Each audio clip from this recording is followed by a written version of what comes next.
By 325 BC, Alexander had extended his borders almost 3,000 miles from Greece in the west to modern-day India in the east. Alexander's army may have been a wrecking machine, but the legacy his empire left in its wake was a new Greek world.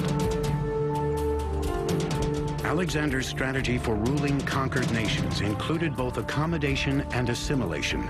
He often left soldiers behind to marry local women and act as officials in his growing empire.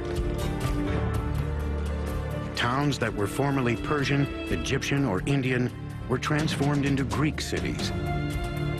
It was an invasion of ideals that formed a hybrid culture that became known as Hellenism.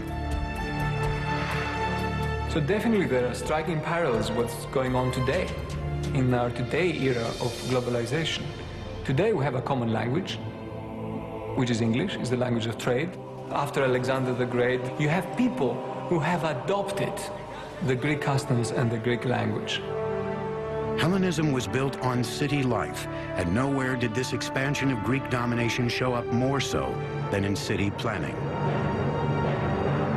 Whether they were beginning a new city or reshaping an old one, as the empire grew, Alexander's engineers laid it out on a grid plan that the Greeks had used since the 5th century BC.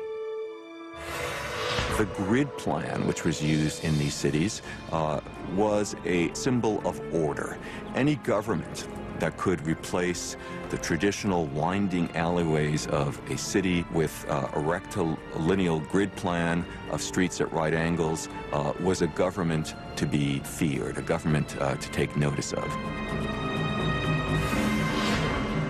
Alexander's campaigns in Asia Minor would create a new world order. Today we call it Hellenism.